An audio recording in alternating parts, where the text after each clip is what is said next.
Right here. This is it. Hey, David.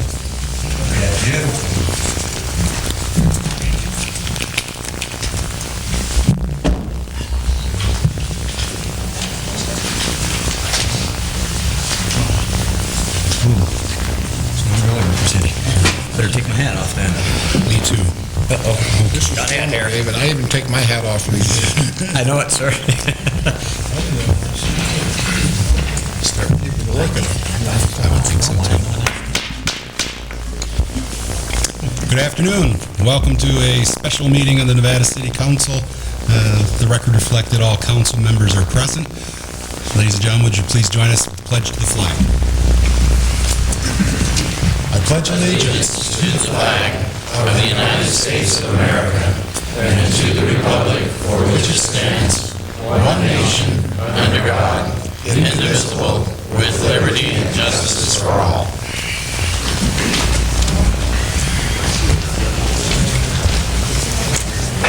Thank you. A couple of ground rules that we need to establish from the get-go is that this is a timed meeting. It will be it will end at 3 o'clock. We are in the middle of a business day, and many people have to get back to work. So we will run for 60 minutes or less. Also, the topic of today's meeting is the structural condition of the walls, the building, and whether or not demolition is recommended. Anything else that needs to be discussed? There's another meeting planned tentatively for this weekend. If not, we have a meeting on Monday night where the other issues can be addressed. So here comes our city attorney. Hey, Phil, you want to start things off? I'd like to wait for the city attorney and see if he's got any input. Jim? I'm prepared to give a report. Do you want to give the council any ground rules ahead of time? They want to know. We'll let you know before this meeting is over. So what was the question? Well, at this point, we're basically here to have the council take a look at the issue of whether the wall should be torn down or not. Normally, in Nevada City, before you can tear down a building, particularly in the historical district, you need a permit.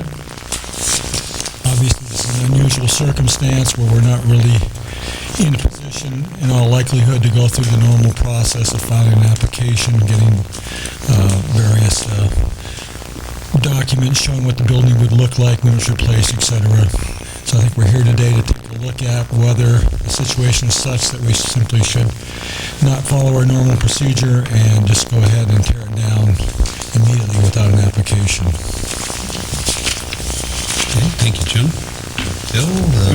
You have a memo that was prepared by myself with input from staff, as well as input from the structural engineer that worked on City Hall, who was our structural engineer, who has been called, who is a consultant. He is also in the audience.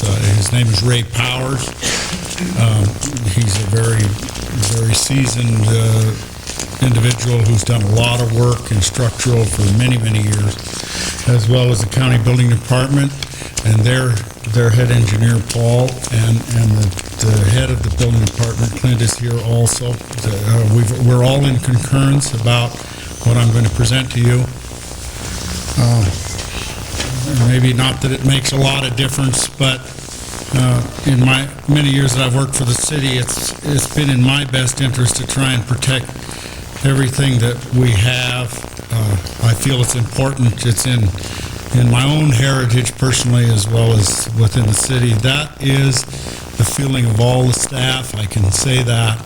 It's not an easy thing to do what we're going to recommend today, but under the circumstances, we feel that this is the best recommendation, and I am willing to stand behind it.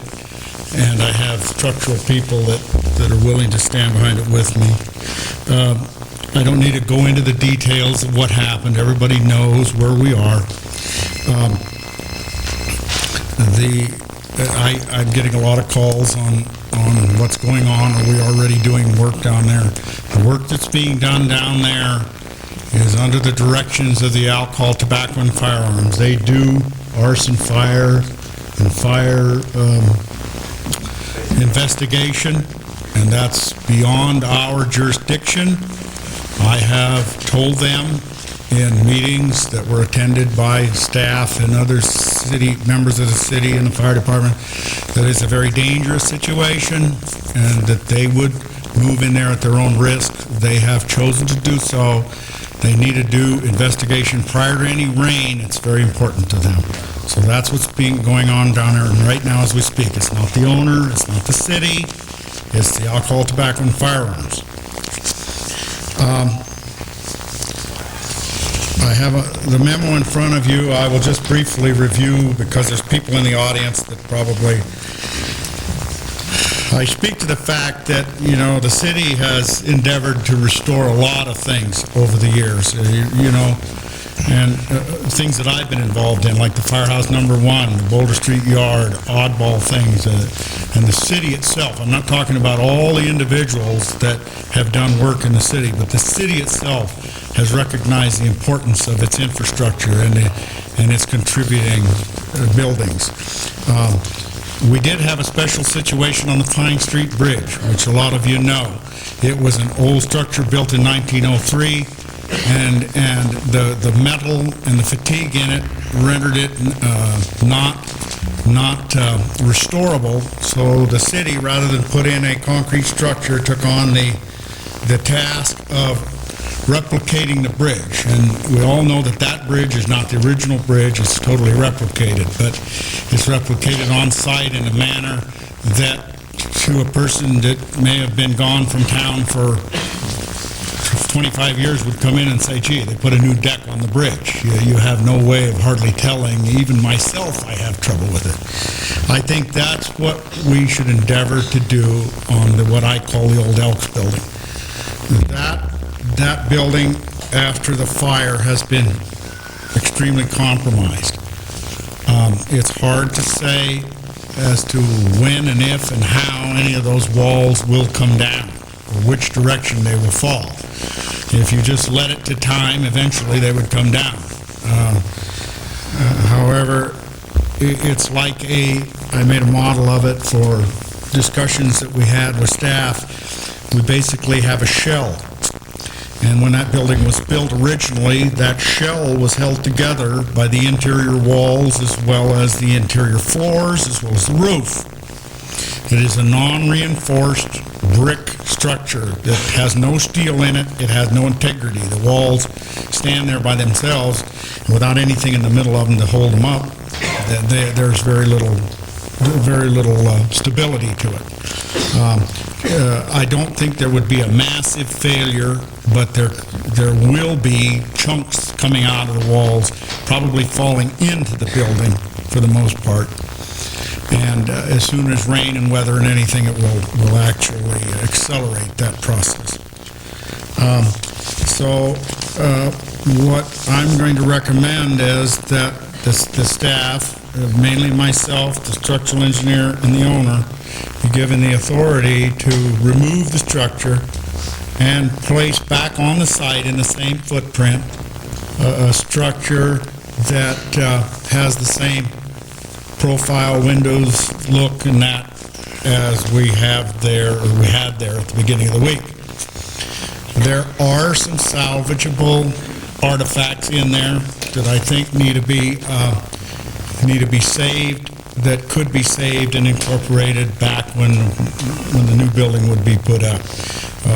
There are metal doors, there are some brick that could be reused, there are also marble. There's quite a number of things, and those will have to be sorted out and reused as necessary. My proposal would be that the council authorize the demolition of the building, subject to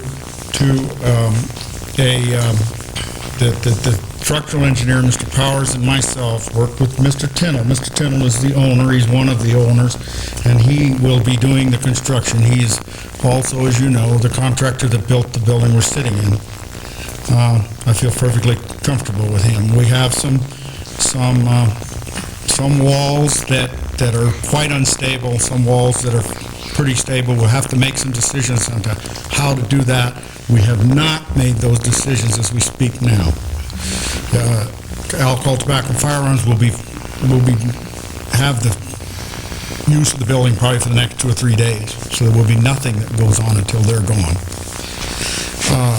But if the council sees fit, I recommend that the building be removed, that another structure in the same manner as what was there be rebuilt, that it be allowed to go ahead with footings and foundations to start as soon as the demolition is complete, knowing now some of this can be done in tandem because we know from the plans of the building, which Mr. Tintle has, of the height of the walls, the size, where the windows are, how it's to be built. In other words, that's going to remain the same. So we can design footings and foundations ahead of ourselves rather than having a full design done ahead of time. I think that's something that may be a little hard to understand, but in this particular case, you can do that. So I think that would be my recommendation, and that in the process, so that the city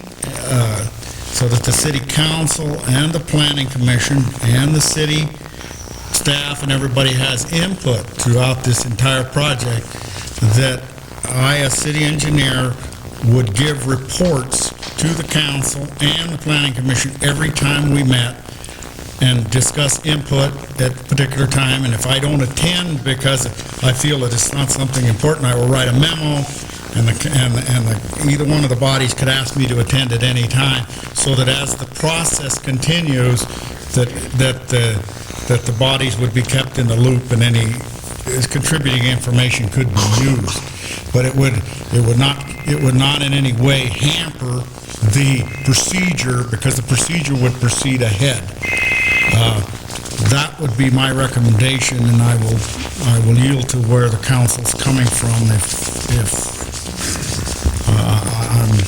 I'm ready for that. Would be the way I would suggest, and I'd like to hear what you individually have to say about that, and whether you have specific interests that you would like. There's been talk about people wanting to save brick and things that they could sell. We have no trouble with working with that sort of thing. I already talked to Mr. Tintle about that, and the city yard, we have room to keep things if we need to do that. That's a very simple matter. So that, whoever that representative is, or whoever that is, can approach me or anybody on the council, and that's why we would keep the thing going like that. Any of those kind of things would be certainly taken into effect. Well, one question that I had asked to me is that when the ATF people are done and prior to removing the rubble, if there are things in there that are salvageable from the businesses, will the business owners be allowed to have someone get them out? I've been asked that same question. We will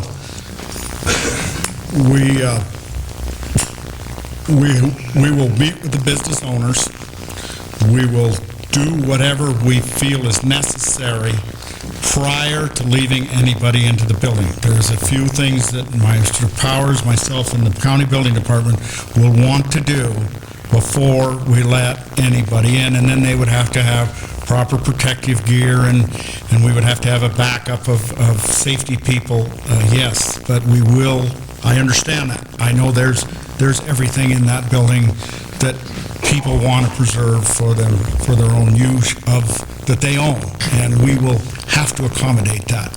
We may need to do some wall work and or demolition before that happens. Okay. Bill, thinking back to the reconstruction of this building and all that we went through, and also with the bridge, where in each instance you had a liaison from the council. Would a liaison from the council and from the commission be helpful in this project as it was for City Hall and for the bridge. Are you telling me that's what you want to be? I mean, I'm volunteering for the job, yes. I have no trouble with that. Okay. As part of the information that's been handed out today at the meeting, there's a resolution that I submitted, which I'm happy to report that the city attorney has incorporated into the ordinance. One of the items that I had suggested, and I would ask for support, and would frankly ask to be individually supported by the mayor, since the mayor makes appointments of this nature. I had asked that two things. One, which I would like to add to the motion when the time comes for the motion, relative to the expediting it, the specific language of the first "now therefore be resolved." The second part of the "now therefore be resolved" was the suggestion of an ad hoc committee, and I had volunteered my services in that regard. I served as the liaison on the bridge project, and was involved as a liaison of the City Hall project, and I would very much like to be the liaison in this project, and would, when the time comes, would appreciate the support of the mayor in that regard. And when the time comes for a motion, which I'd be happy to make myself, I would like to add just one clause to the motion, so that there's no question by the members of the community as to the resolve and purpose and commitment of this city council. Well, I was just going to say real quickly that I would prefer that Steve's memo and resolution be carried over until Monday, since the topic of this meeting is the deconstruction, not the reconstruction, and we can address it at that time. Well, if you'll notice in the memo, it has to do with both the deconstruction and reconstruction. The memo is very clear that talks about my hope that the council would adopt a resolution to assist the property owners as they face the necessary government rules and regulations relative to possible demolition and/or reconstruction. So actually the memo does address both. It was put in the packet for next Monday. At the time that I wrote it, I was unaware, and of course the meeting had not yet been announced for today. So when the special meeting for today was announced, I asked the city clerk if she would, rather than make it for the March 25th meeting, to include it today, since it's germane to the topic. So I would hope we can move forward with that, and I think that, as has been indicated, things, assuming this motion passes today, that things are going to start to happen in a hurry, safely, but in a hurry. And I would hope to be able to pursue that liaison position with the city engineer for demolition as well as reconstruction, as requested in the memo. Mayor, I see no reason for an ad hoc committee, but Mr. Cottrell and I have worked before, and I have no trouble with him being the liaison that will report politically and that can bring stuff to me that he hears that I don't get involved in town. That's perfectly fine with me. I have no trouble with that. All right, thank you for that input. Okay. Well, that concludes your report then? Okay, that concludes your report. Then I guess the matter at hand would be the ordinance number 2002-01, City of Nevada City, an urgency ordinance authorizing the demolition of a building in the historical district of Nevada City. Now, my memory serves, there's certain rules on urgency ordinances. Could you recap those for me, please? Well, first of all, we'll need a public hearing, but the other rule is we need a 4/5 vote on an urgency ordinance. Okay, then, at this time, we will open a the public hearing on ordinance number 2002-1. If anyone would like to address this issue, please come to the microphone, state your name and address for the record, and please keep your comments brief. My name is Jen Goss. I'm at 15934 Airport Road. I support the demolition, and I think that there is another person eminently more qualified if there should be a liaison in Conley Weaver, and I think no one else should do it. All apologies, Steve. Thank you.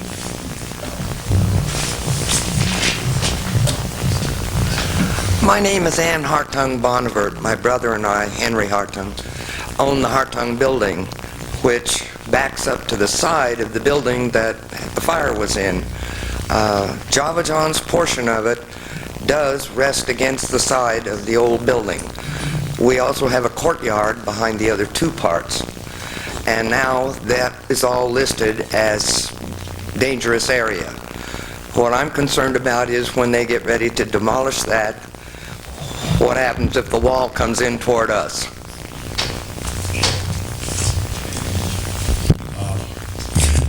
That's a very good question. I can't answer that question right now, but we're aware of the fact of the sensitivity of that wall. I'm perfectly aware of it, and those are decisions that we will make as we go along. I'm not even sure of how much of a party wall it is between you. I do know that I do know the sensitivity and the how that wall was compromised in the fire. I'm aware of that. We will take care of it. We will work with you or whoever is your spokesperson on that regard. In the meantime, yes, the building department did post your courtyard off limits, and we did that for just the reason you said. And I would hope that we would keep it off limits until, I know you really don't use it that much, and right now, I hope it doesn't serve as a great inconvenience, but until such time as we either shore something up, it's very important that we follow that. No, actually, we ask them not to use it, the store owners and so on, and we do our best to keep it clean.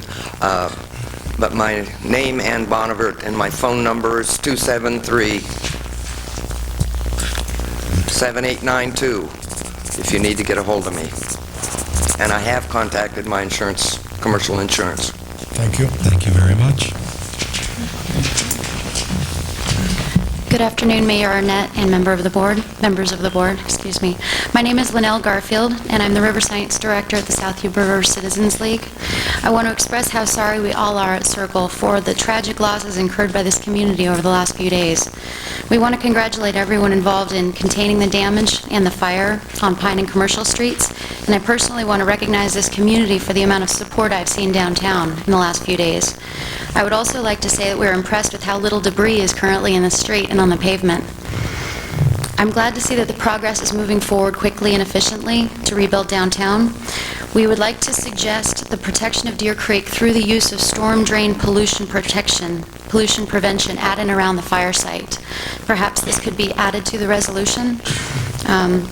We have been through an emergency and a tragic loss, and now I see this as an opportunity for us to move further to prevent rain runoff of any toxic materials that could be present in that burn.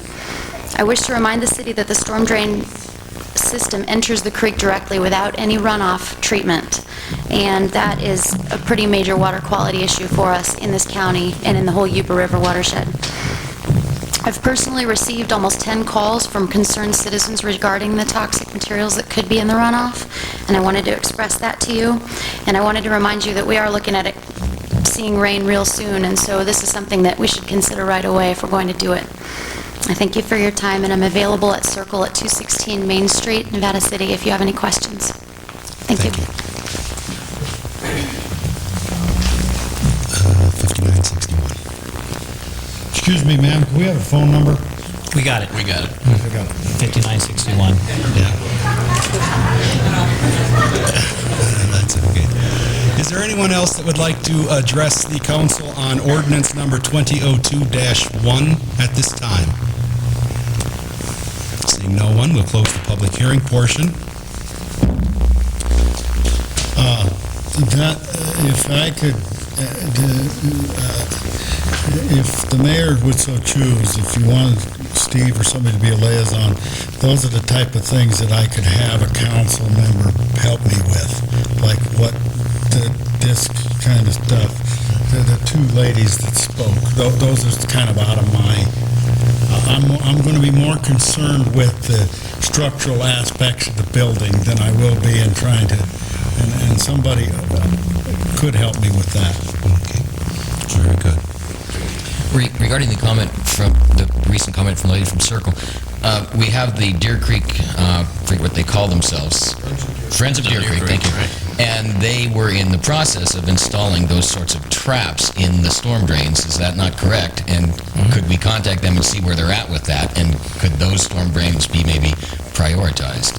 I think that it's what they do in the cities. There's actually like a cloth they just put over the grate that allows the water to flow through. It catches the bigger particulates, and then they get cleaned out every now and then. And possibly volunteers from Circle or whatever, because we're so strapped with our city people, could watch and maintain those. But also what you're speaking of probably might be something further. Maybe if she could speak again. That's John Vanderbeek.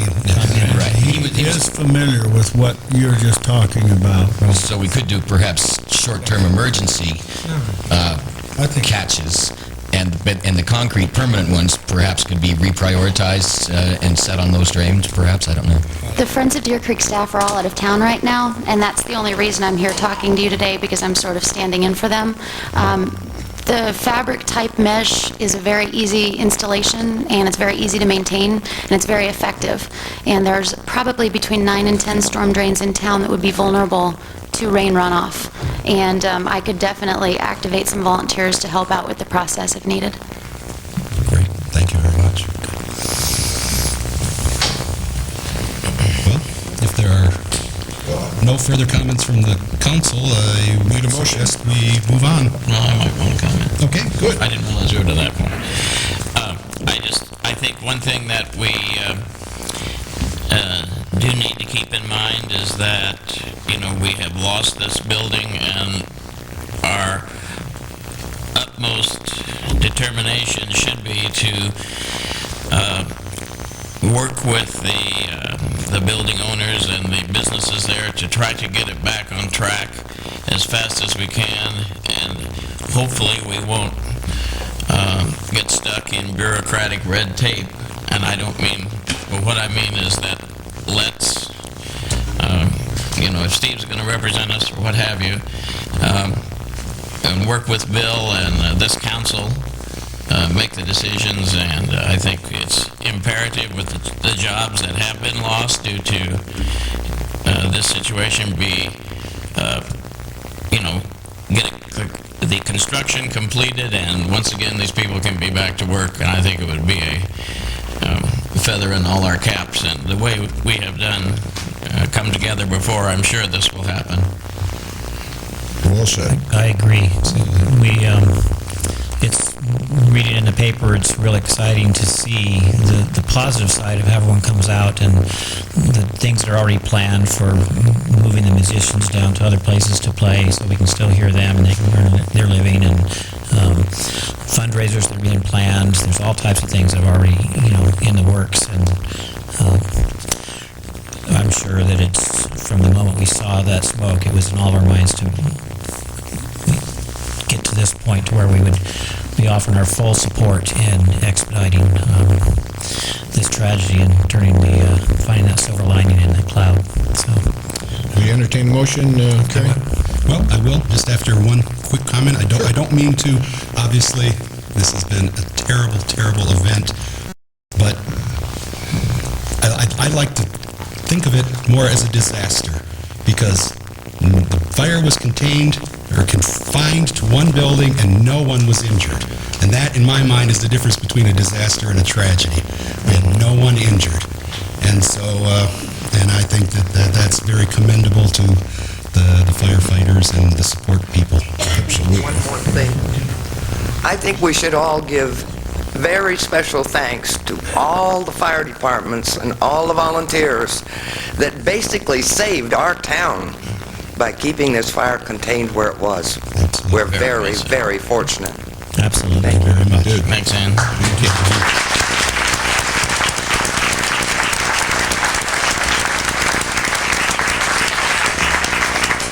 And now, I will entertain a motion. All right, I'm going to throw a motion out that will hopefully accommodate Circle's request. It's going to be a little generic in nature, but as I said, we can finesse it. It'll certainly capture the spirit, I think, of what Circle is asking for. I would move for the adoption of Urgency Ordinance 2002-01, and on item C, Section 2, I would suggest the following language be added. This is for the benefit of the audience. This says that the council finds that it is in the best interest of public health and safety to immediately remove the remaining portions of the building that are standing. I am suggesting instead of a period, there be a comma in the following clause, while being sensitive to potential environmental impacts to Deer Creek and elsewhere in town. And I would hope that would be satisfactory. It was a good suggestion. I hope that would accommodate it. And then we can figure out the best way to make sure we have those protections. And then I would add to the ordinance the following, that the council adopts this ordinance with a pledge that the City Council of Nevada City will do everything in its power and authority to expedite the reconstruction of said building and the reopening of affected businesses in the shortest time possible.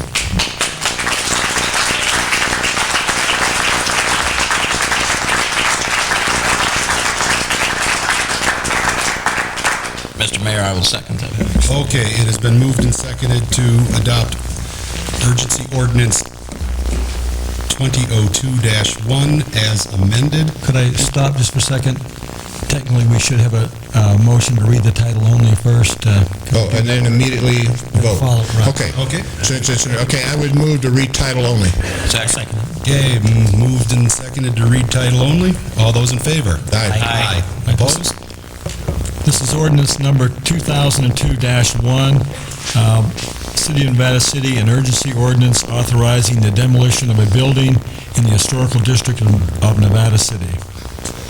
All right. Now we will entertain a motion. All right, I'm going to move, and I'm going to carry, this is absolutely germane. I will ask for following the motion, your indulgence for approximately 1 minute relative to a germane announcement, fairly consistent with what Councilmember McKay indicated.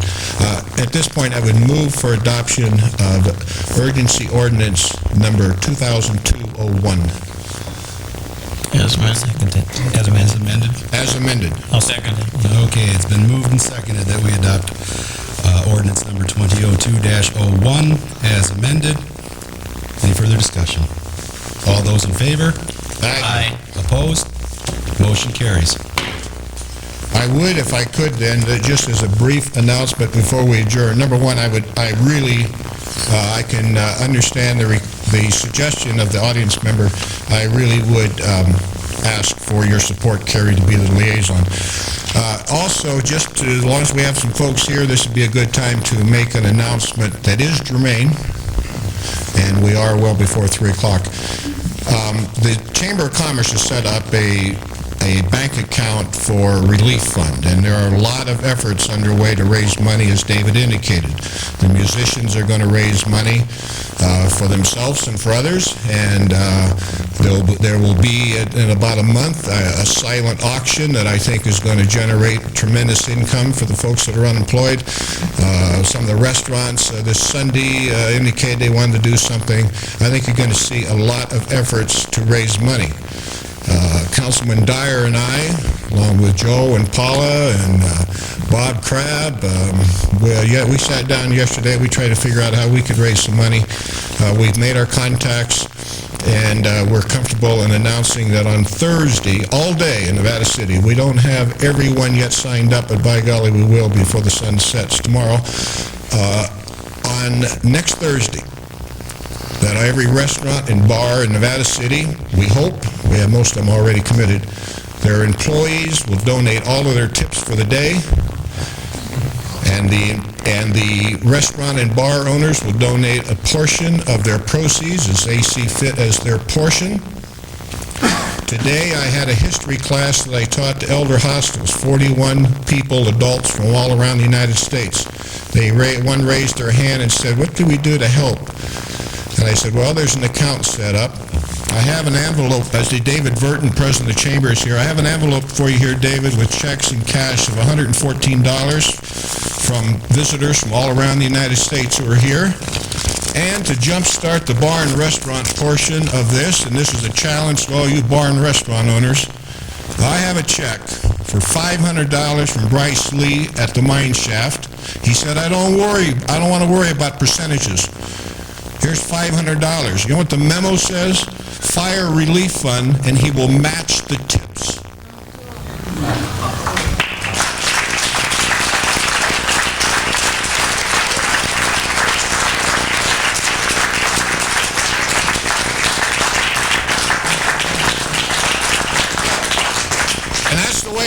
Nevada City reacts, and no one knows better than me, because July 21st at 1:30 in the morning, I got burned out of everything I owned. And if it wasn't for David Ray and the other firefighters in this town that saved the rest of that block of Spring Street, and the people who came to my aid and raised over $3,000 for me, and the people like Greg and Rona Cook who immediately said, what do you need? How much furniture do you need? How many pots and pans do you need? How much silverware do you need? I might not have made it in this town. So Pat and I have taken this on as our little project. I'm glad I have a chance to promote it. And I'm glad, David, we started with $614 today. Thank you, Steve. Just to say one thing, the Chamber is being the escrow company for the money at this point. And if you are planning something, we'd like to know, because today we've had several calls of people planning things, and we've been able to put people together and saying, you know, if you're doing this or these folks doing this, and it can be a more, collective effort if people will just call in and let us know what they're going to do, and then we'll try to help them out and make it go. Thanks so much. Thank you, David. Members of the council, my name is Ken Baker, along with my wife Kay, and Gary and Patty Tindall were the owners of the building at 109 North Cline Street. We'd like to thank you very much for your action here today. I think the expeditious manner in which you have presented yourself to us in an available manner is very much appreciated. It will allow us to get started in this process and in a timely fashion. Perhaps more than thanking you today is we'd like to thank all of your employees, both your fire employees, your public works employees, your city engineer, your city manager, city clerk. They've been outstanding in this endeavor to help us through this time of mini crisis for 2 or 3 days now. The mutual aid effort within Nevada County was, without a doubt, outstanding. I mean, I think, Carrie, you hit on it today when you said they contained it within the building. As I sat there for the first hour and a half, I was saying, let's stop this fire, let's stop this fire. And then the next hour and a half, I was saying, burn, baby, burn. You know, let's get down as far as you can, because it's over with. You know, and so it was kind of with mixed emotions where I was. But you know, I was consoled by friends, relatives, and fire people through that entire process. And during the last few days, I think I've met more fire investigators than I knew there were in the world, much less the northern part of the state of California. But really, our heartfelt thanks to you as a city council. We look forward to rebuilding the building in as timely a manner as we can, and we pledge to you we will build it back in a fashion that you will recognize it as you did before the fire started, and we hope that it'll be a landmark as it once was for the city of Nevada City. Thank you very much. Thank you.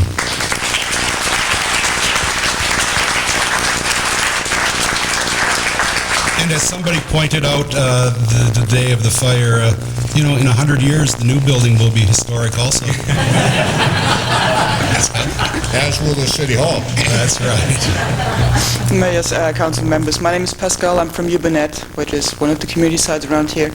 And on the day of the fire and on the next days, we got around, I don't know, probably up to 150 emails from people who asked, how can we help and what is there to do? So the Chamber of Commerce and now Miners Foundry have agreed to collect the funds and help in the distribution of the funds for the relief fund that goes to the employees and the artists who have lost of income or lost their jobs now. So I'm very happy to announce that all the media of Nevada County, meaning KBMR, KNCO, the Union, and UBNet, have pledged to fully support the relief fund and publicize it to the best of our abilities. Any event that will be held, any fundraiser, we will publicize everything. It's going to be public service announcement. And I am happy to announce that we received this morning from a donor who happens to be a friend who lives in the Netherlands, who came once to Nevada City, saw the city, and this morning I have received an international money order from $1,000 that he made out to the relief fund, and he said, I spent 48 hours in Nevada City, but hey, this is worth more than $1,000, please, and so there it is. Good. Thank you, Fess.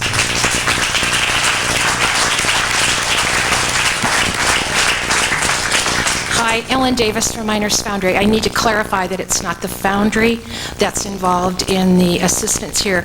It's the Nevada County Cultural Preservation Trust, which is the owner-operator of Miners Foundry.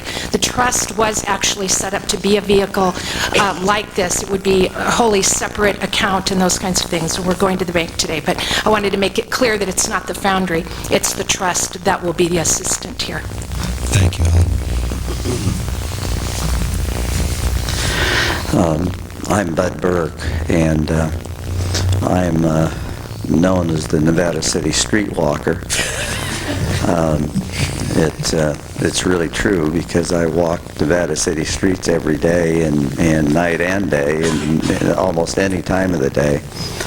I came to Nevada County in 1966, and I'm not going to give you all my history, but I'll tell you, I've been really proud of living in Nevada City. And the people here in Nevada City, you know, this is a unique area to live, and all of us already know that, so we're just kind of patting ourselves on the back, you know, when we say that. But I think I know every one of you here personally, and if I don't, I wish I did. But anyway, I just want to tell each one of you that are sitting up here how much I appreciate each one of you individually. And I'm so thankful that we have people that are going to move ahead on things. Most people don't even know what I did because they just think that I was a dirty old P.O. that came to town here and kind of messed up a lot of the kids. But I originally came here to build the Spring Hill Manor Convalescent Hospital and all the other buildings that are up there right along with it in 1966 before the freeway was here. And we, from the time we broke ground, it took us 39 days, and our contractors, our builders were able to walk off but it took a lot of groundwork ahead of time, you know, to be able to coordinate it that way. And, you know, with you guys' attitude here, I think we're going to see some miraculous things happen here in Nevada City. And I'm here to assist anyone in any way, shape, or form that I can, you know, if I can kind of help crack the whip or whatever. I've done it before, and I'm ready to do it again. So thanks for all of you good people here. And I also want to thank Burl in a special way because, boy, I've seen him doing a lot of things here for many years, and I'm just thankful for Burl. And I'm proud that we have a guy that has a reputation that he's made here in this town and in the state of California and all over the United States, really, for for the length of time that he's been able to put up with all us guys. And I see another guy right over here, Jim, and you know, I could name every one of you. But anyway, I'm just thankful for all of you. Thank you. And I'll sit down and shut up. Thank you. Good afternoon. My name's Levy Bucknell, and I was co-owner of Herb Shop Records with Ron Quintana, and I just wanted to thank Mr. Tintle and Mr. Baker for being so great all these years, and also to Laura for letting us open back there in the back of the herb shop. I have a little bit of information. Mikhail Graham, I don't see him here, and he called me, and he seems to be working around the clock, getting things going, fundraisers and the like. And I know that he wouldn't mind if I told people, if you want to contact him, his phone number is 477-0929. And he's setting up, one thing he's setting up is many of the musicians who used to perform 7 nights a week at Friar Tuck's, he's going to be having them perform at Cooper's starting on Sunday, 7 nights a week. And if the community supports this and keeps coming out, he wants to keep having that happen there. And then Cafe Mecca, and as well as, it's escaping me, the new restaurant that went in with them. Thank you. They, I believe on Sunday, are doing something, I believe it's at 4 o'clock. All the dinners go towards the fund. So that's some information to a little more specific. I like to network and advertise. And the other thing is I have an extensive mailing list, email mailing list. And so if anybody wants to use me to network, I can send out information to all the people I've gathered their email addresses for the last few years. And so you can contact me at lowercase lovie, L-O-V-I-E, at jps.net, and I'll be happy to extend information to the thousands of people who on that. So thank you. Great, thanks. And don't forget to pick up your disco ball on the way out. It's in the main office. Put that on top of Jerry.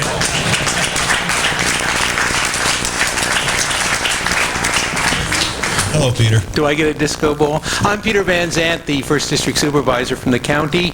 I'd like to congratulate everybody that worked on, as Carrie said, this tragedy that, or disaster, I'm sorry. That wasn't a tragedy because nobody was hurt. I'm here with a couple of items. One is that the staff out at the landfill will be notifying the owners that we're going to waive the fees for the demolition materials that are going to be going to the landfill. Now, they're going to do that in advance and then recommend to the Board of Supervisors that we permanently waive them, that we have to go through the bureaucracy. I'll certainly be supporting that. There's also some other issues around e-waste and all that stuff, so we're going to work with the city and the owners to make sure that that happens in a fast manner. I'm also on the board of the Sierra Economic Development District, and our president, Betty Riley, is working up a menu of services and supports to people who have been displaced out of jobs, and also business assistance through Sierra College. So I will be getting that to you folks and to the chamber as additional backup and help for these folks. So that's my report for today. Thank you. Okay, thank you, Peter.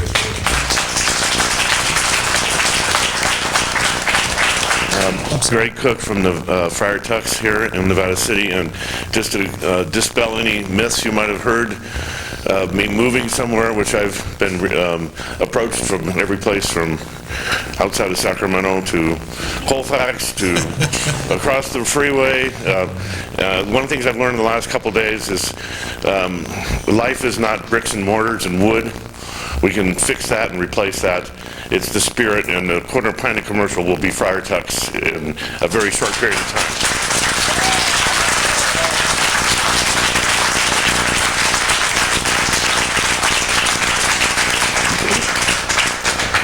My name is Glenda Zanone. I'm here today as a representative of the Foothill Theater Company, and since Steve sort of started off this list, I would like to invite everyone in this room, their friends, anybody they know. We are giving a special benefit performance on Saturday, March the 30th at 2 p.m.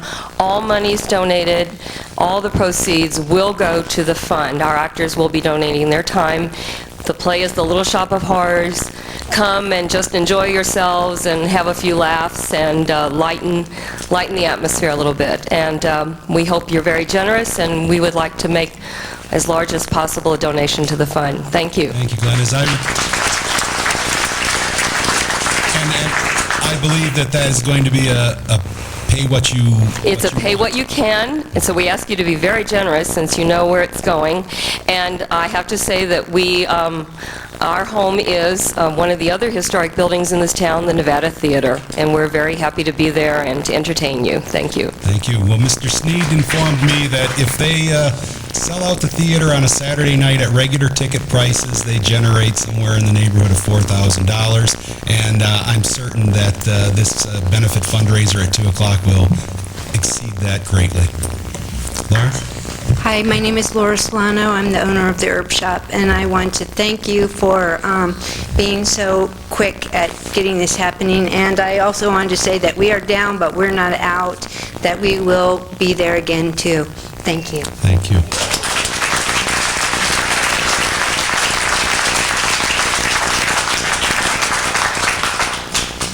Well, I want to, my days are numbered on this council, although they seem to keep stretching out.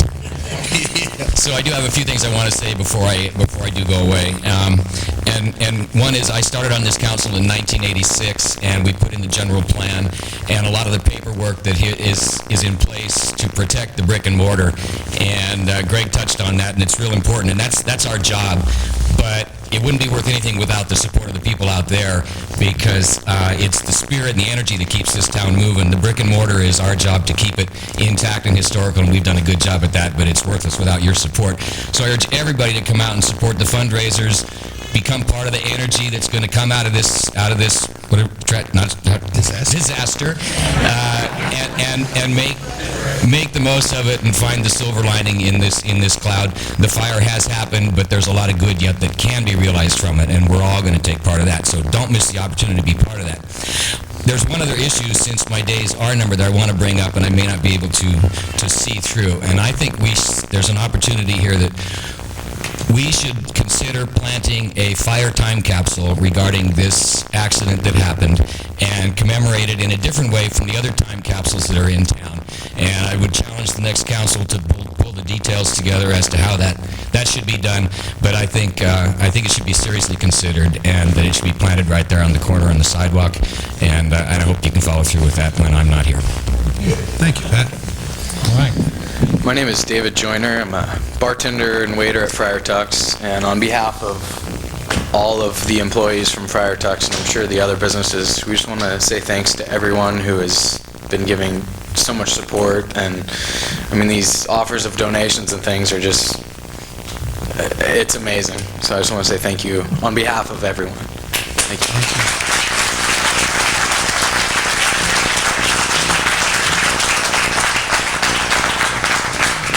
Or do you, No, just that he's available.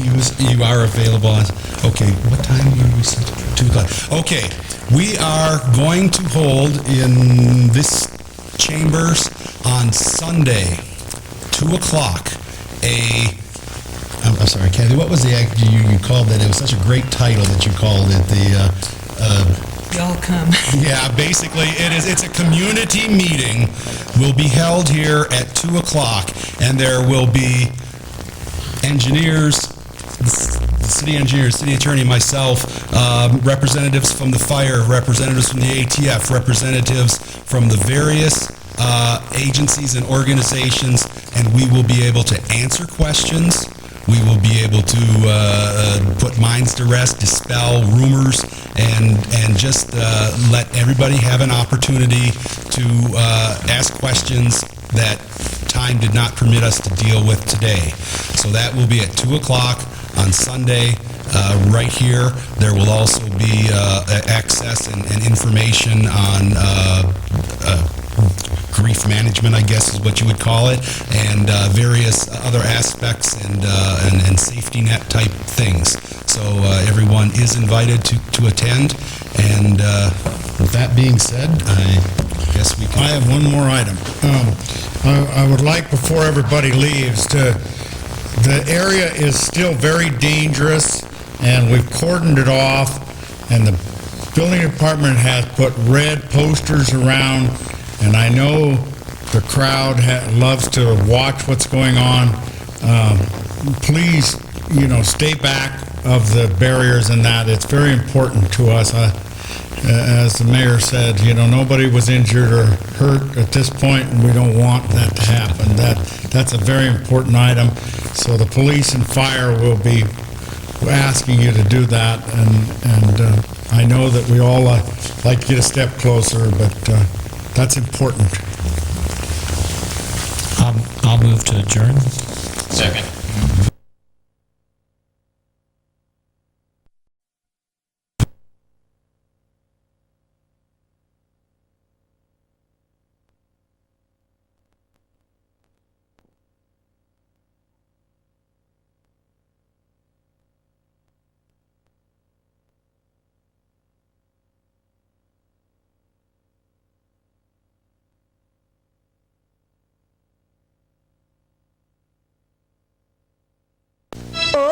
say, can you see by the dawn's early light what so proudly we hailed at the twilight's last gleam, whose broad stripes and bright stars through the perilous fight o'er the ramparts we watched were so gallantly streaming, and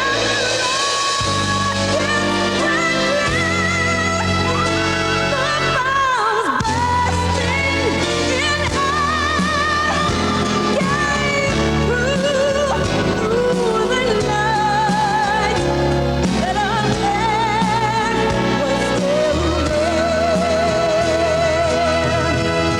Oh, say, does that star-spangled banner yet wave o'er the land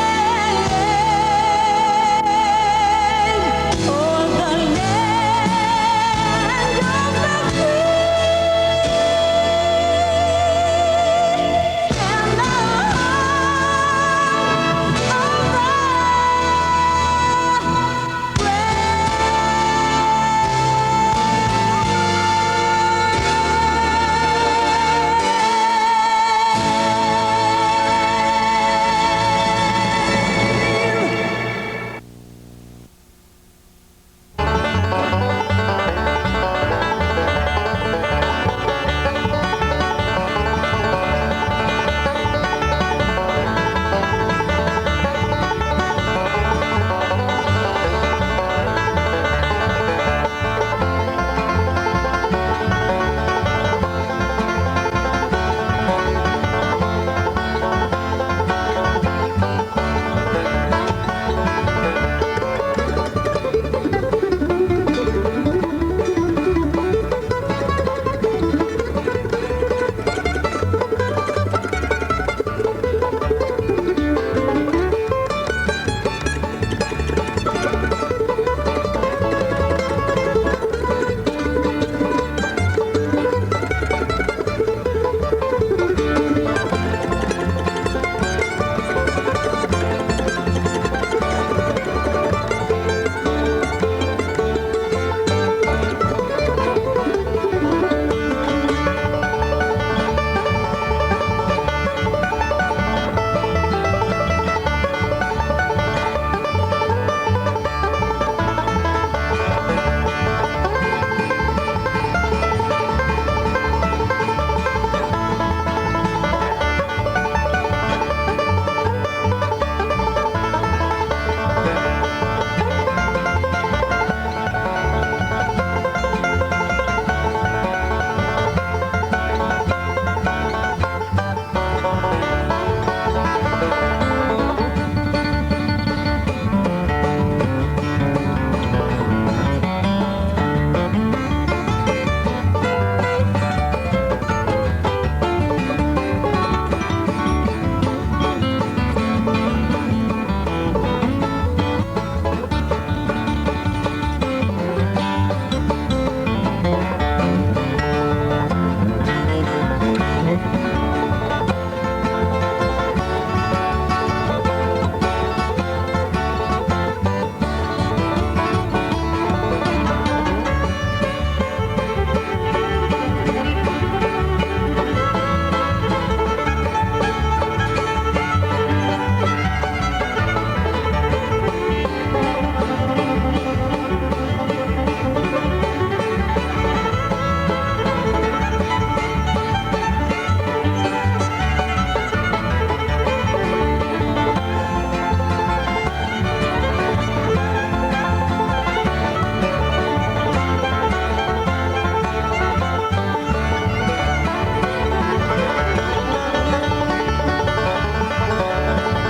this gorgeous Sunday afternoon to our special community meeting. I'd like to begin things by joining together for the pledge to the flag. pledge allegiance to the flag of the United States of America and to the republic for which it stands, one nation, under God, indivisible, with liberty and justice for all. Well, thank you very much. Basically, we have a very loosely scheduled agenda. What's going to happen is the gentleman at this front table will be giving brief reports to bring everybody up to date, and then we'll have some question and answers and take it from there. But one thing that I would like to ask is that if there are anyone that has a cell phone or a pager, if you could put it on the silent mode or turn it off during the duration of the meeting, it would be greatly appreciated. Why don't we start with some introductions? Greg, you want to just introduce yourselves around, and then we'll... Greg Leslie, Fire Chief. My name is Lou Travato, I'm the Police Chief in Nevada City. South County Office of Emergency Services. And then at the... Rod Gillespie, Probation Department, and overseer of Victim Assistance Program. John Sperber, I'm the Director of Very Hospital. I'm Kerry Arnett, the Mayor. I'm Bill Falcone, the City Engineer. Okay, thank you. Would like to point out that there are handouts at the table as you are coming in the door, and those cover different reactions to stress and trauma, a list of therapists, and a little bit more information on stress and trauma, which will be discussed today, as well as some of the benefits that have been already scheduled. So why don't we start things off with Greg? Okay. And there are microphones there. Okay. Okay, what I'll just do is I'm going to give a general synopsis of what happened.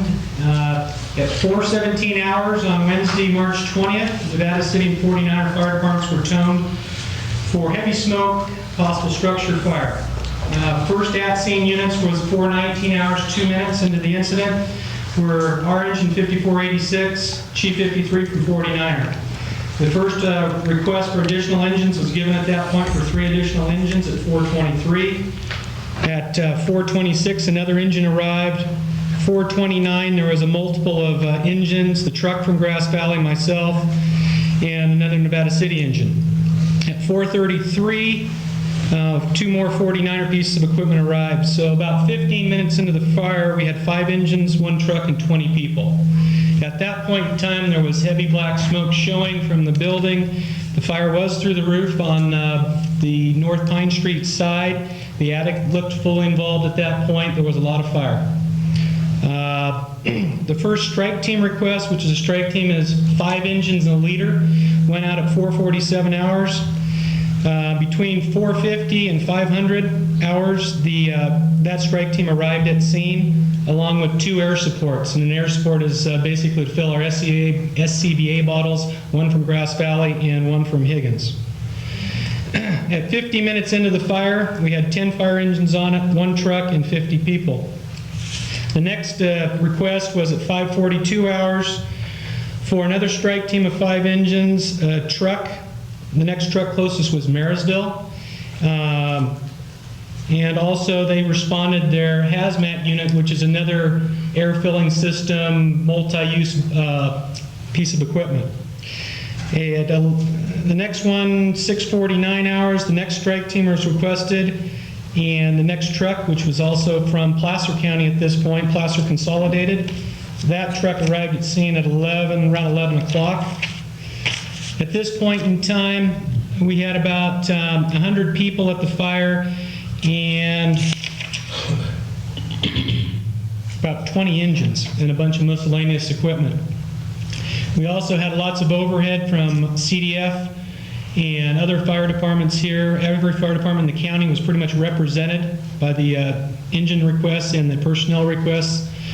The incident, operationally wise, started in the attic, I shouldn't say start in the attic, but we had heavy attic fire, heavy through the roof fire, tried to contain it to that side. We were ventilating the roof at that point with people on it. It kicked around behind us, so we had to back off the roof once the roof got unstable, so we didn't injure any firefighters. Then it was into numerous false voids, and it seemed like we were chasing it, but at the height of the fire, we had figured about 3,500 gallons a minute of fire flow. We also assisted the city water system by going to the NID system on Zion Street to increase the pressure to the city water system since we were flowing lots of water out there. So we took care of that. A few problems we had in the beginning. PG&E was at scene fairly rapidly. They disconnected to North Pine Street. They thought the power was dead to the building, but the power was still hot. We found out the power was fed from both Broad and Commercial Street on that. We didn't know that until it arced a couple times on us, and for the ones that were standing down there was a nice little explosion of natural gas too that was just trapped in the pipe. So there was numerous people inside the structure on the roof when that exploded. Knock on wood, no one was hurt. We had exposure problems on Broad Street and also on the upper end of Commercial, the next building's up. The Elks, or call it the Elks building, but the building down there was basically three-sided masonry. The old Bank of America building was masonry, which helped us a lot. The backside on the corner was an add-on. It was wood frame, and that's where it backed up to Broad Street. So we had a lot of lines on that Broad Street corridor to keep it from coming out that way. We achieved that goal. There was a little courtyard in there. We had hose lines into that. We also salvaged most of the stuff from off Broad Street, got all of his stuff out. We salvaged a lot of the records from the probation department upstairs, got them out. And we've still been putting out hotspots. There's still a hotspot in the center of it, and basically what that's caused by is 3 floors or 2.5 floors of stuff all in the basement. Everything's kind of pyramided down, so we keep putting water, it just runs off. We can't get to the seat of it. So maybe tomorrow we can get some more heavy equipment in there and get to the seat of it, but we keep putting water on it. It's not going to go anywhere. It's out in the center. Some of the other agencies that responded, we had the ambulance there. We had Red Cross there. We had a great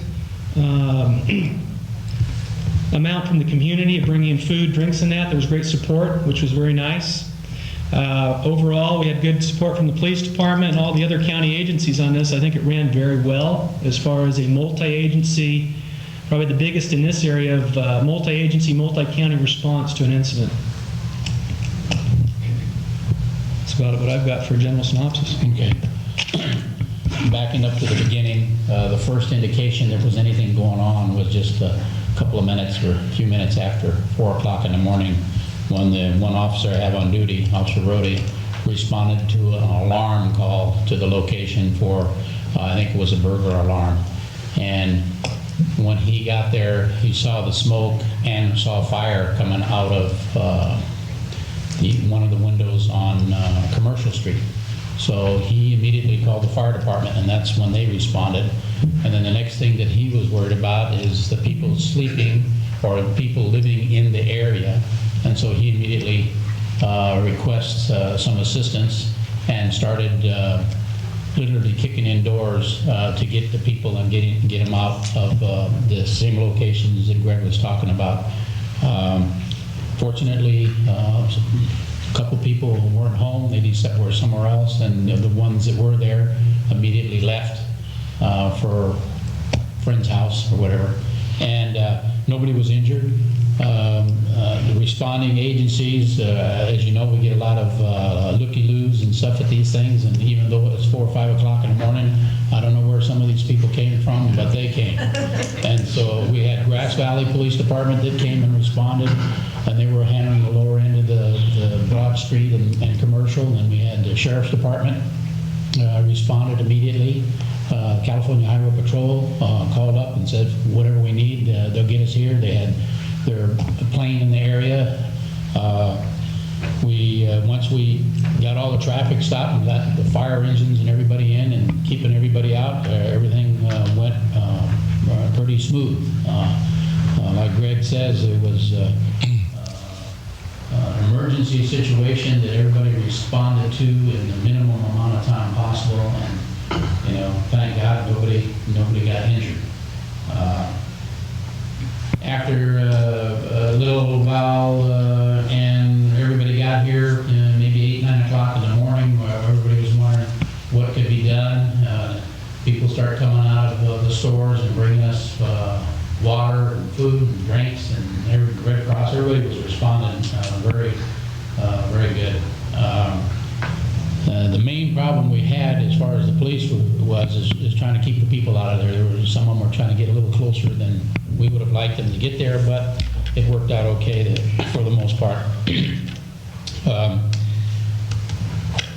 Once the investigation, once the fire department got the thing knocked down, and ATF came, and the fire investigator, Sergeant Burley, is working closely with them.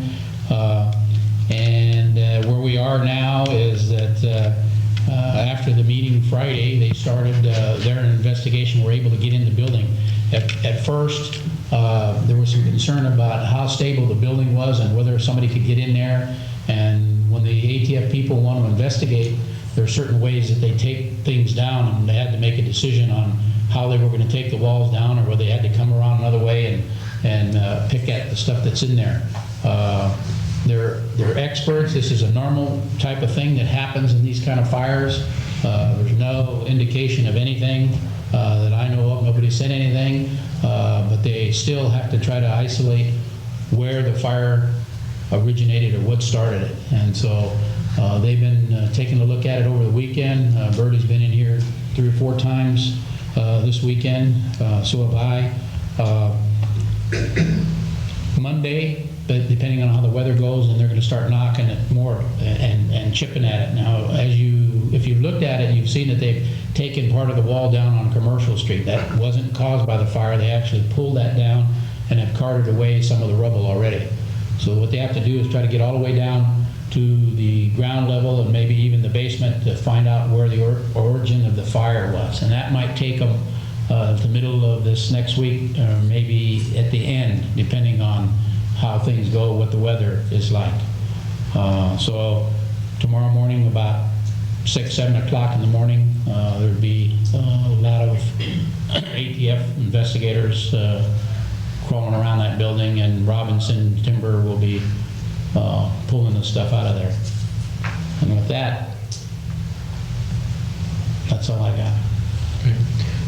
My responsibility as representative of the county is dual, in that because county offices were located in the building, I have a responsibility for county offices. So I was called at about 6:15 in the morning that there was a fire involving county offices and asked to be there. When I got there, I could see the extent of the effort that was going on to put out the fire. And then I go into my emergency services responsibility as well.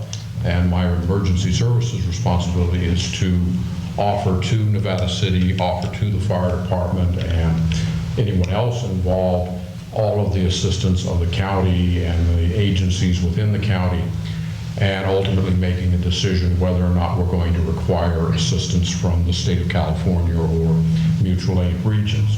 So I was watching the fire from approximately 6:30 when I arrived here till 8 o'clock.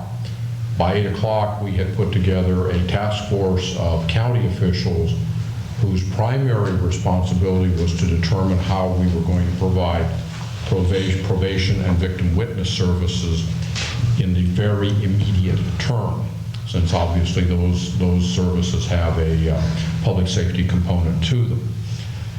We convened at 8 o'clock with about 30 county department heads and other individuals who were involved in the response, and based on the discussion that took place, I declared an emergency at 8:39, and that sets in motion the county's ability to respond without going to public bid and to use all of the resources of the county in support of whoever needs it.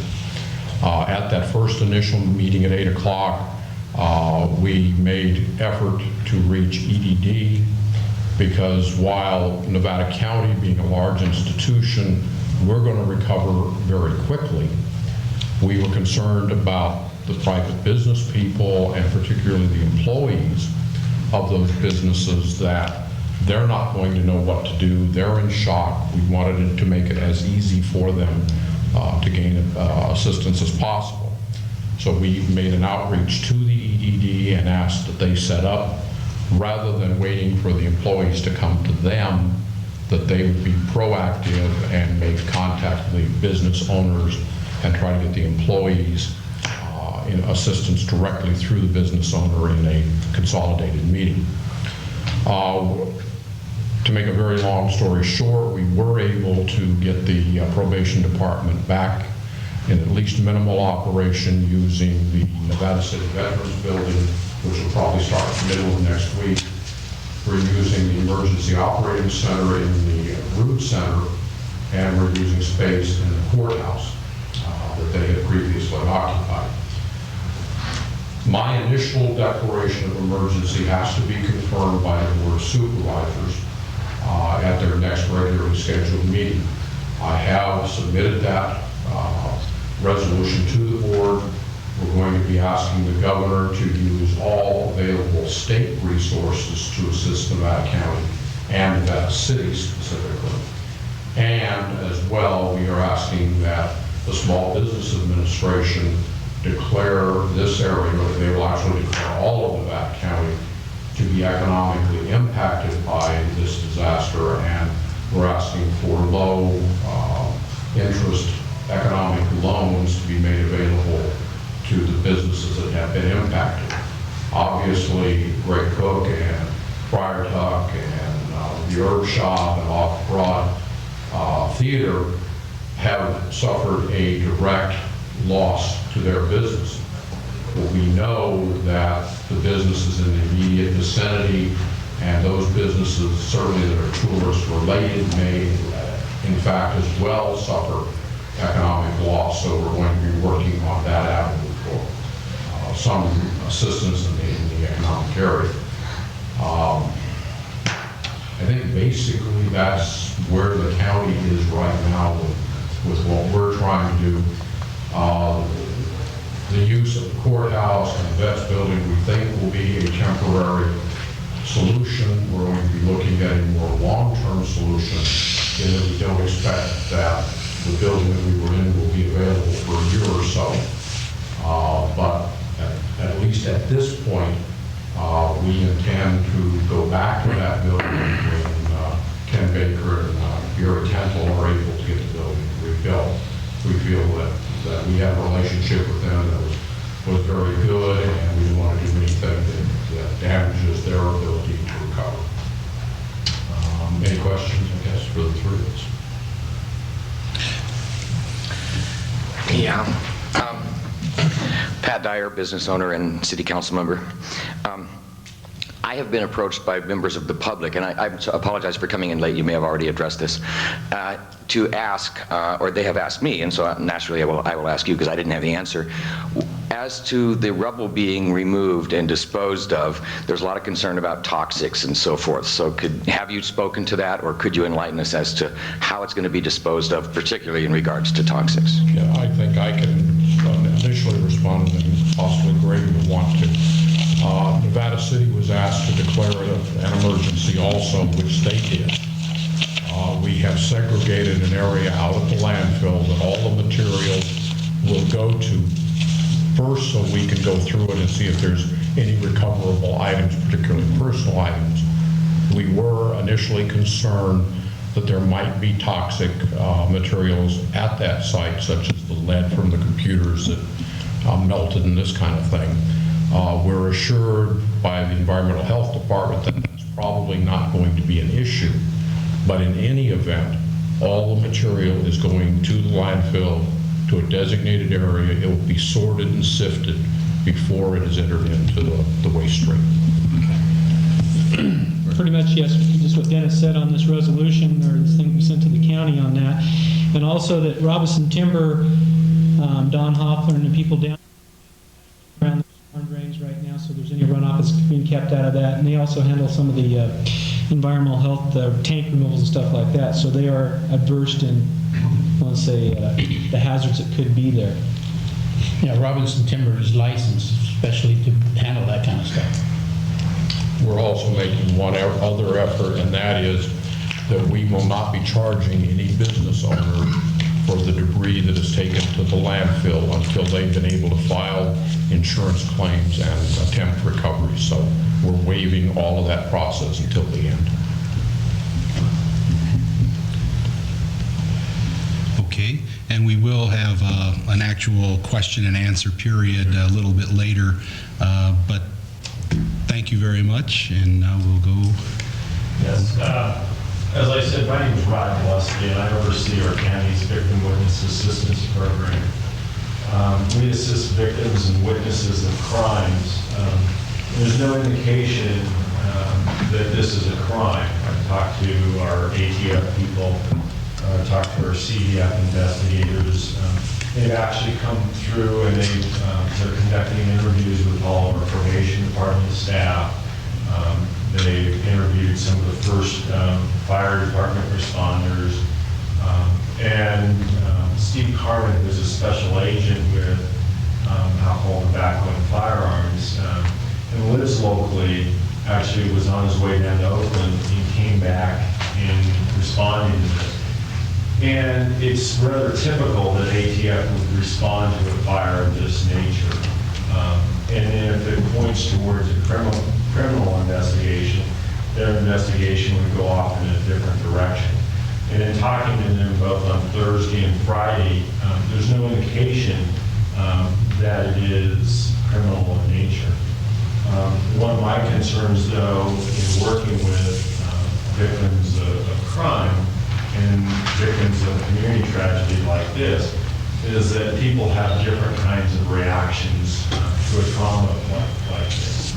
And so I spoke with Kathy about maybe setting up this community meeting, because I think it's important that people address those issues with respect to their own trauma that they may be experiencing. We all experience trauma and react to stress in different fashions. One of the most important things that you can do is to acknowledge what you're feeling. For some of us, I know within our probation department, people were very, very traumatized. And likewise, for those people, those employees, the fire techs, and their out and off products. So it's real important that people acknowledge that. There's some handouts in the back that really are really useful tools in terms of identifying reactions that you might have. Some simple things, it's real important that you try to return to your normal activity as soon as possible. It's important that you want to maintain your sleeping regimen. You want to be eating and taking care of those normal needs. And there can be a tendency not to do that when people are under stress. So pay attention to those guidelines. If there is a need by a number of community people, I've made arrangements with our local mental health, and they could actually do what we call a crisis intervention with people if there was a group of people that wanted to do that. They've extended that offer, and we could set that up in the next week or two.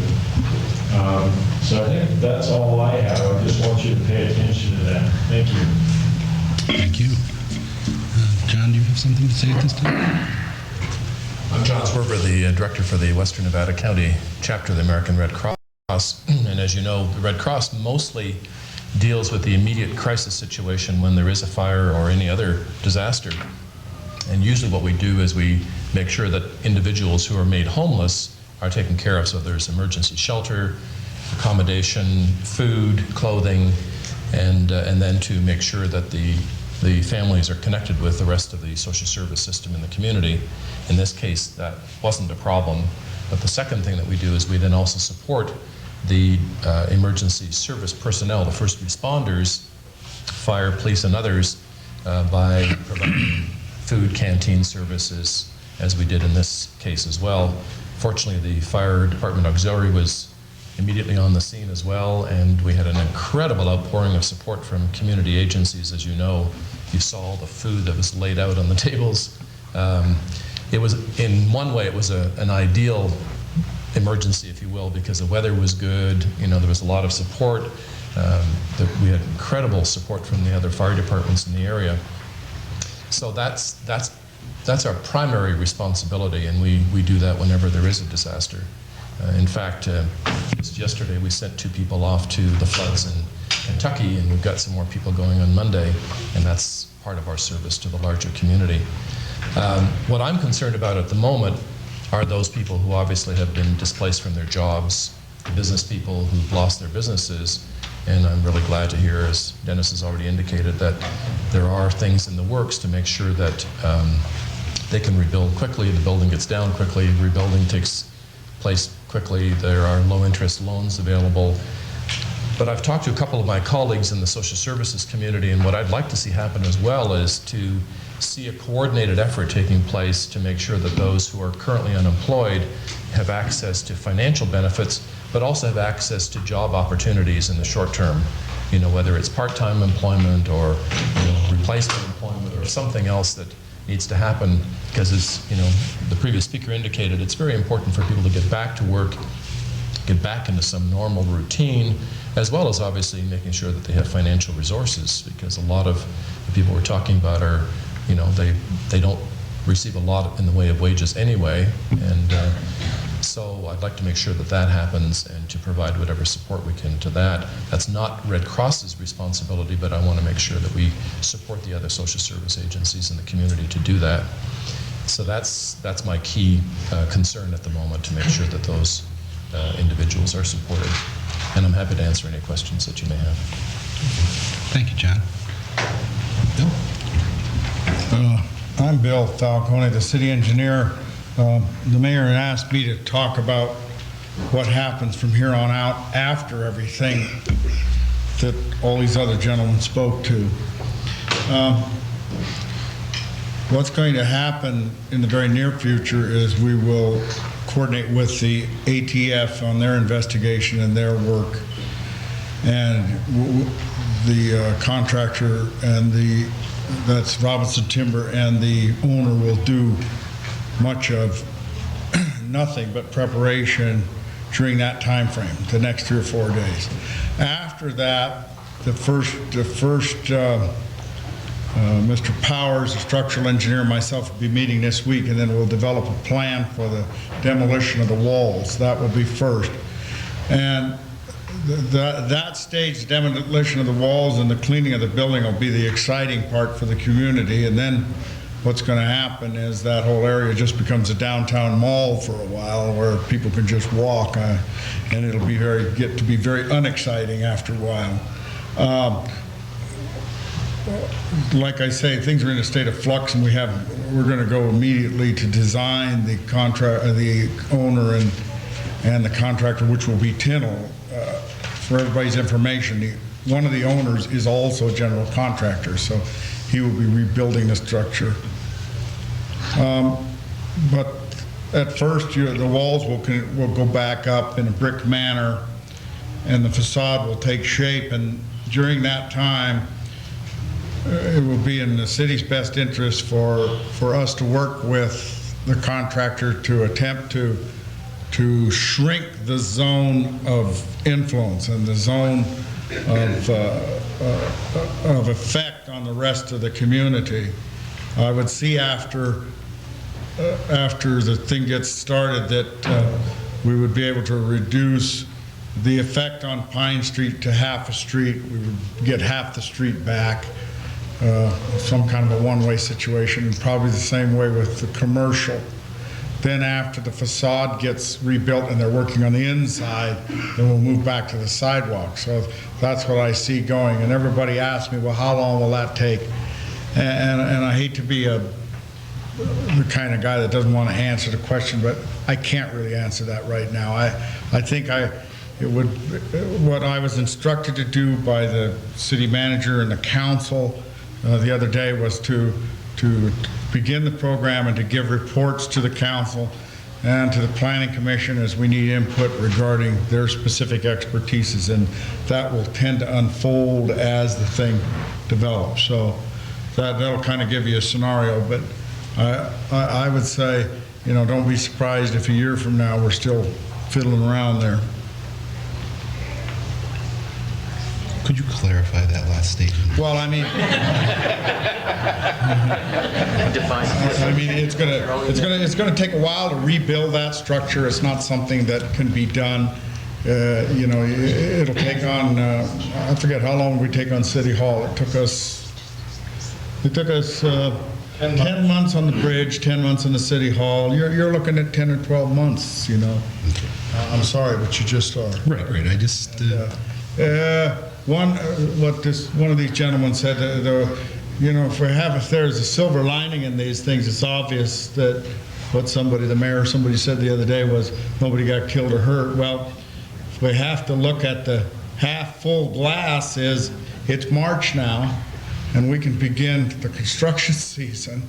And I know that the owner and the contractor will be looking to have some kind of a roof structure on that building by late fall or and early into the winter, so that they can continue to work inside. And if you could accomplish that, that would shorten the window. So those kind of things are what we'll be trying to attempt to do. Okay, well, thank you, Bill. And from my end of the things, I just wanted to briefly touch on one of the issues that John brought up, and that is some of the ongoing activity that's taking place concerning the people that were displaced, the employees that were displaced. We now have an official name for our fund. It is the Nevada City Fire Relief Fund, and there is a handout out in the lobby concerning that, but checks can be made and mailed to the Nevada City Fire Relief Fund, care of the Nevada City Chamber of Commerce, 132 Main Street, Nevada City, California, 95959. It is a 501c3 nonprofit trust is overseeing this, and so the donations are 100% tax deductible. And if you have any further questions, you can always contact the Chamber of Commerce, the Nevada City Chamber of Commerce. Other things that are going, and there's going to be a lot of things in the works to try to raise as much money as possible to help these folks over the hump in the short term. This afternoon at Mecca and Asia, there is a benefit dinner with all proceeds going as the Little Shop of Horrors, the Foothill Theater Company will be doing a special matinee next Saturday at 2 o'clock, which is a pay what you wish performance with a raffle. Let's see, April 14th, there's going to be a major benefit concerts and fundraiser auction at the Foundry that Mikkel Graham is setting up. And there are many, many other things in the works. They will be, information will be made available through the chamber, through ubanet.com, through other various media outlets. So this is a good thing that the community is really coming together to help these people in their time of crisis. So at this time, we will open the floor to any questions that anyone might have to any of these gentlemen, and please step up to the mic. David McKay, councilman for Nevada City. I have a question on the upper end of Commercial Street. I went over and looked, and I saw that they've got the barricades down, right by the back end of Friar Tuck's, but there's still the three, those little things you put out that block the street off. And I had calls from some of the business owners concerned that people just think, oh, you can't even go past those. So at what point would those businesses be able to be known that they are accessible? Or in what way could we do something to let people know that they are accessible now? And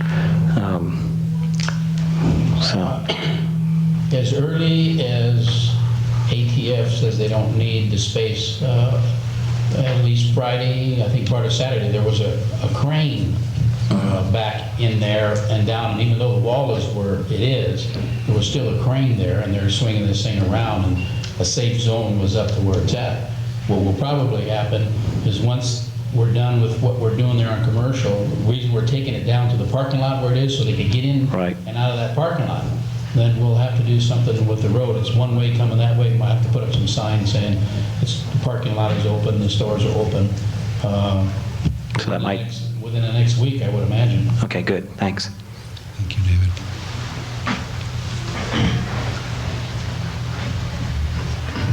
Well, I did have one question that I wanted, it's not for me, but just to, one of the reasons for this meeting is to answer questions and dispel any rumors that may have been flying about, and I think maybe that either you or Greg can help.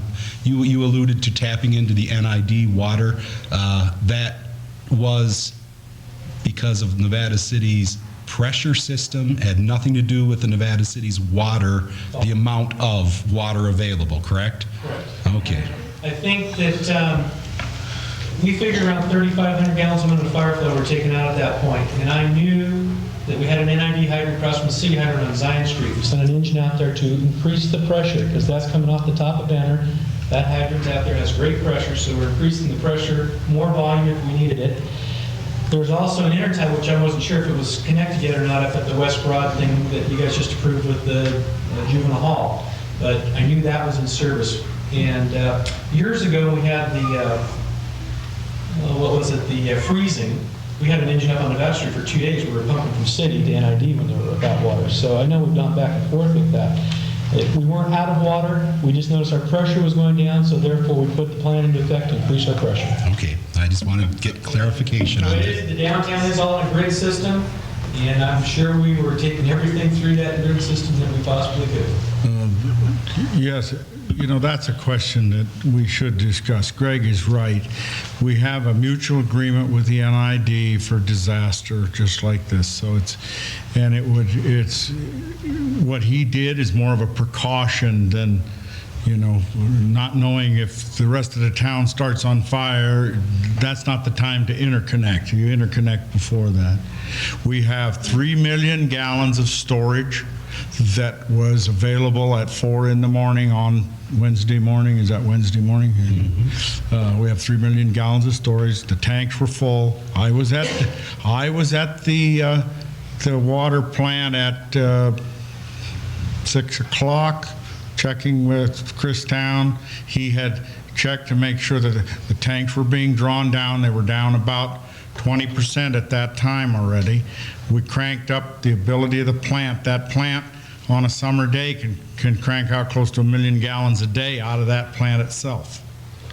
So we were cranking out water from the plant into the system. At no time was the fire department without water.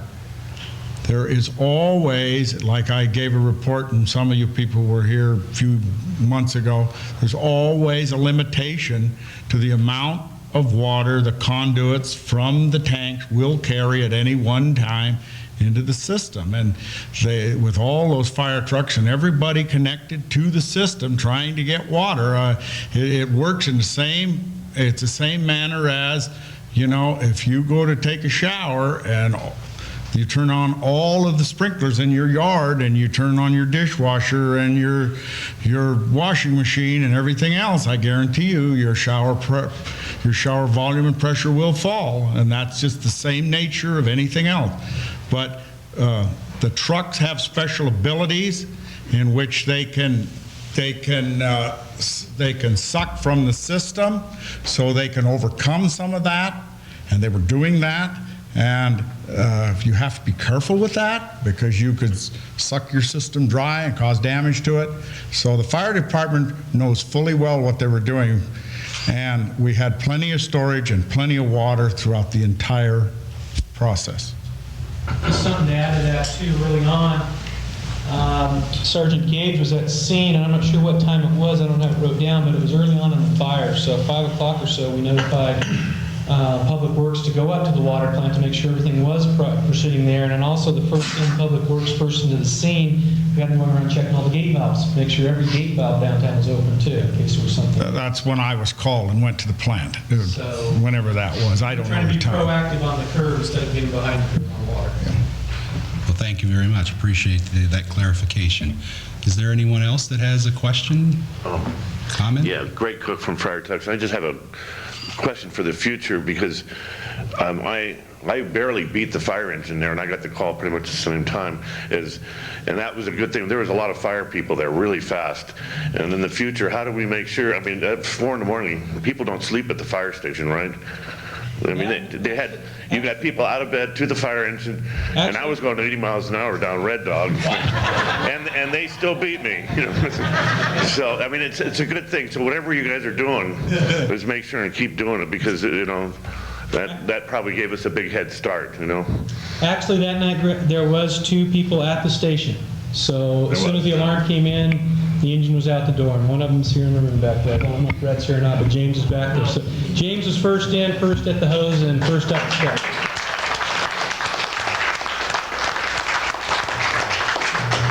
Well, and I think that as you mentioned to me one time, the time that the fire started, your major force of volunteers were easily accessible. It's not like they had to come from work and from various parts of it. So that was, as far as silver linings go, that was another plus.